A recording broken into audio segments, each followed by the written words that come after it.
मित्रों, आज की कहानी बहुत ही ज्ञानवर्धक कहानी है।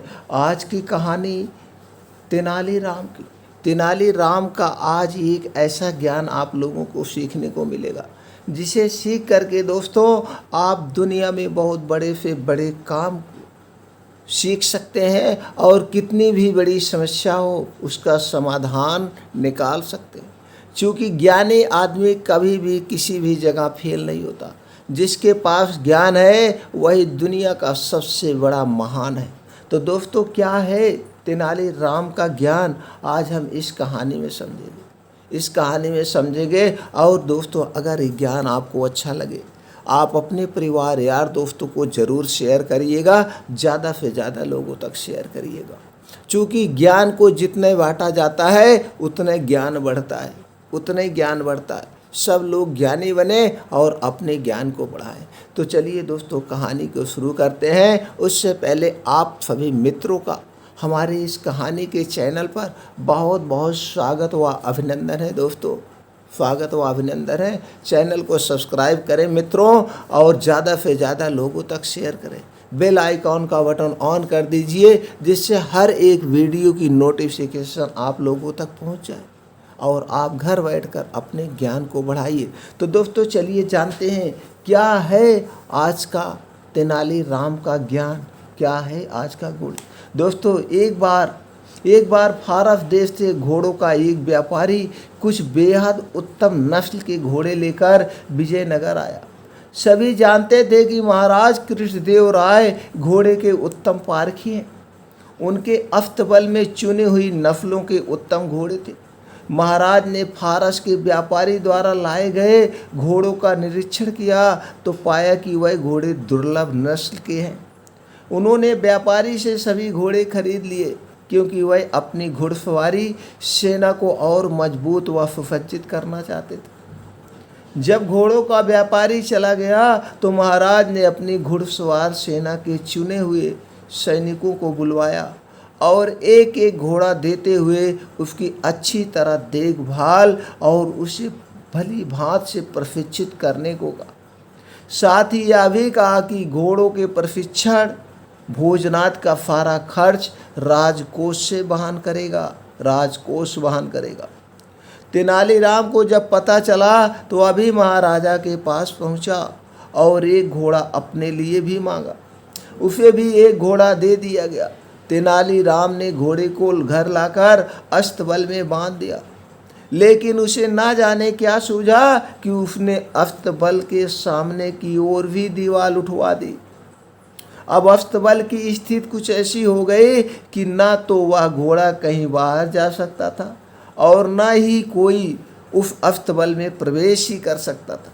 इस तरह से वह अस्तबल को बनवा दिया। तेनालीराम ने अस्तबल की दीवार में एक छोटी सी खिड़की छुड़वा दी थी जहाँ से घोड़े को दाना पानी दिया जा सके।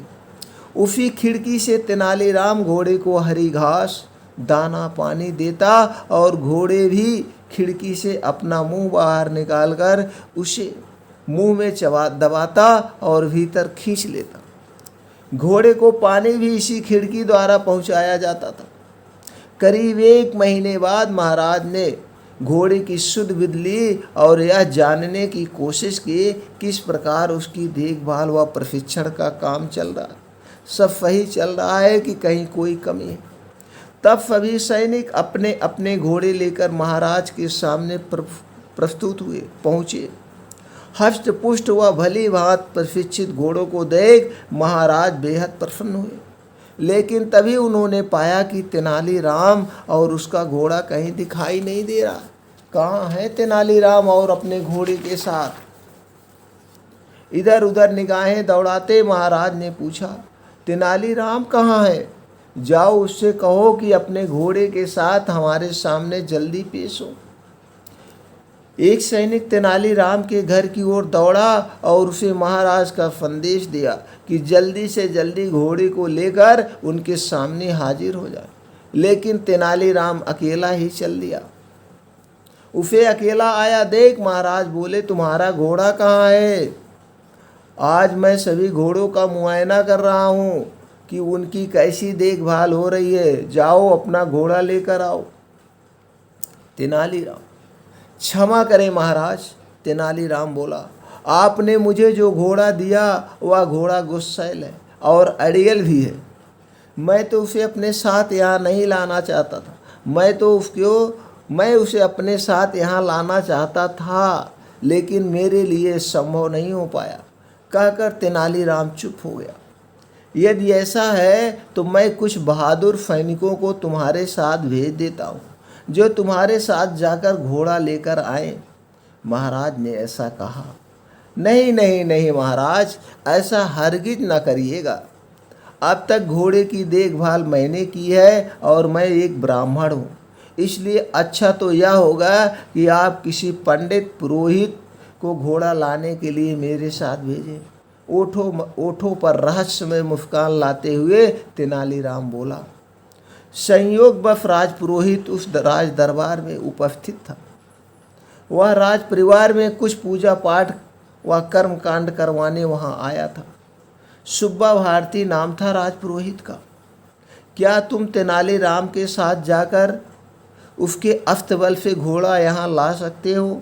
महाराज ने उससे पूछा। तेनालीराम और सुब्बा की निकटता देख सुब्बा शास्त्री जला भुना करता था और तेनालीराम को नीचा दिखाने का कोई मौका चूकता नहीं था। वह बोला, क्यों नहीं महाराज, मैं अभी जाकर घोड़ा लेकर आता हूँ। ऐसे घोड़े को तो बात ही क्या, मैं 10 बिगड़ैल गुस्सैल घोड़े को साथ ही ला सकता हूँ। ठीक है, यदि ऐसा है तो आइए मेरे साथ, तेनालीराम बोला। जब सुब्बा शास्त्री और तेनालीराम जा रहे थे तो रास्ते में तेनालीराम बोला, शास्त्री जी, मैं जानता हूँ कि आप विद्वान हैं और मैं यह भी जानता हूँ कि आप अपने अश्वशास्त्र का अध्ययन भी किया है। कुछ ही देर में जब तेनालीराम के घर पहुँचे तो सुब्बा भारती अपनी लंबे दाढ़ी को उंगलियों से सहलाते हुए अहंकार भरे स्वर में बोला, हाथ कंगना और आरसी क्या? आखिर तुम्हें मेरी योग्यता पर विश्वास हो ही गया। लेकिन शास्त्री जी, मेरा घोड़ा कोई साधारण घोड़ा नहीं है, इसलिए मेरा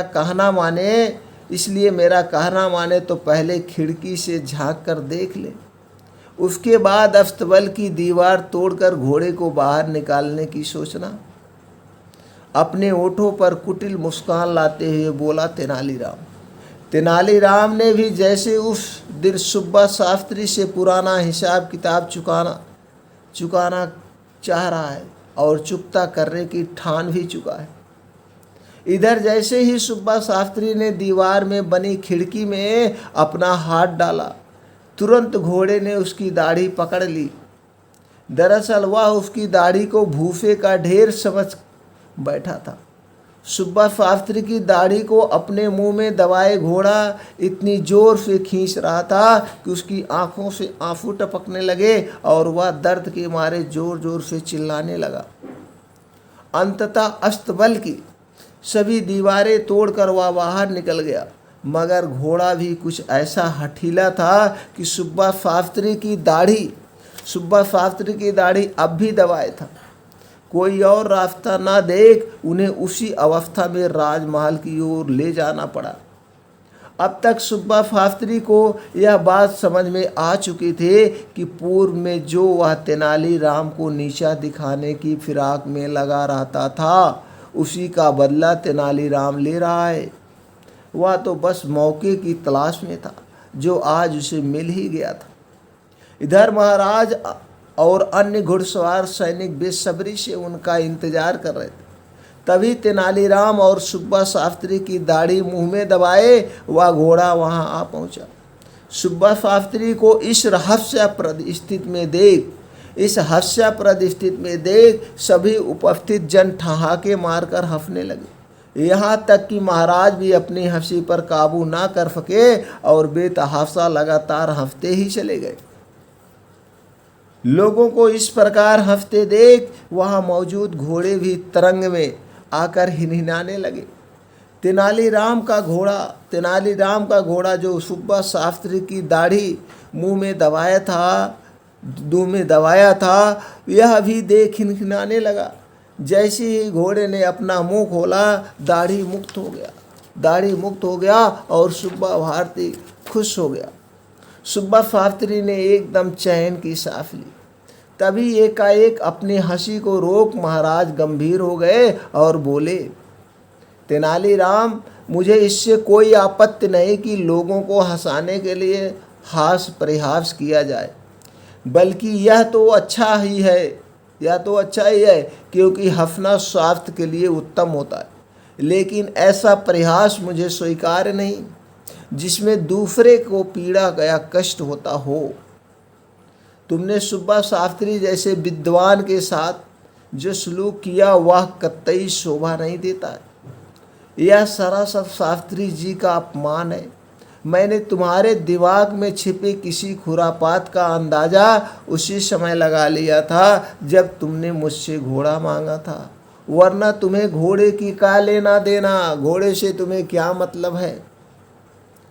चलो अपने गलती के लिए शास्त्री जी से क्षमा याचना करो, गलती मांगो।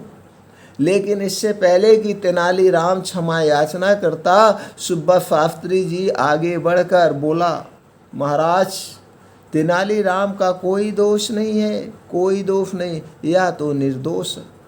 दोषी यदि कोई है तो मैं हूँ, मैं दोषी हूँ।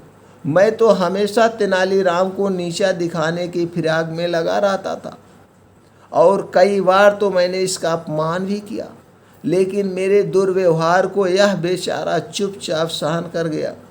एक शब्द तक मुँह से नहीं निकाला, कभी भी नहीं निकाला। यह सब मैंने ईर्ष्यावश किया। इसने जो कुछ भी मेरे साथ किया अच्छा ही किया। दरअसल आज जो कुछ भी हुआ उससे मेरी आंखें खुल गई। तेनालीराम ने मुझे सदराह दिखा दी, सत्य राह पर चलना सिखा दिया। अपनी बात समाप्त करते हुए सुब्बा भारती ने आगे बढ़कर तेनालीराम को गले से लगा लिया।